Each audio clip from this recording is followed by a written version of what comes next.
ये गुरु पूर्णिमा का एक बहुत सुंदर बहुत प्यारा से गाना भजन गाते हैं। अगर अच्छा लगे तो कमेंट बॉक्स में जरूर बताना।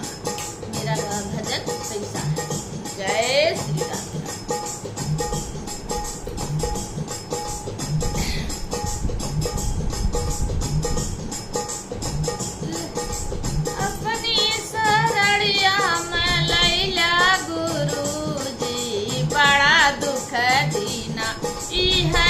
किस्मतिया बड़ा दुख दीना है, अब बड़ा दुख दीना है किस्मतिया बड़ा दुख दीना।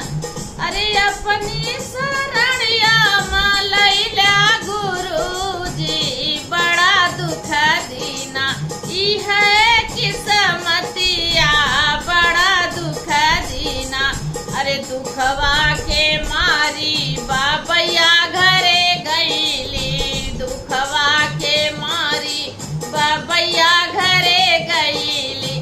अरे मैया से हमारी ले फेरी नजरिया बड़ा दुख दीना है किस्मतिया बड़ा दुख दीना।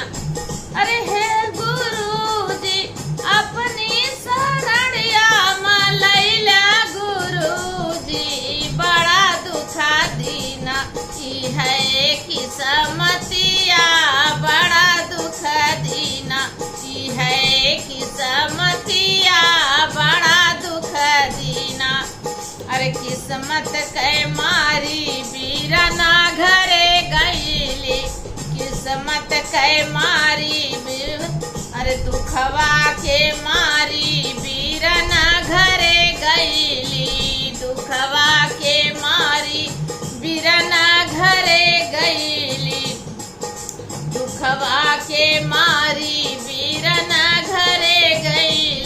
अरे भौजी जे हमारी हनली के वड़िया गुरु जिया लैला अपनी शरणिया गुरु जिया लैला अपनी शरणिया गुरु जिया राखा तू अपनी शरणिया है किस्मतिया बड़ा दुख दीन है किस्मतिया बड़ा दुख दीनी गुरु जिया राखा तू अपनी शरणिया गुरु जिया राखा। अरे दुखवा के मारी दोस्त घरे गईली, दुखवा के मारी साखी ना घरे गईली, दुखवा के मारी सखिया लगे गई, सखिया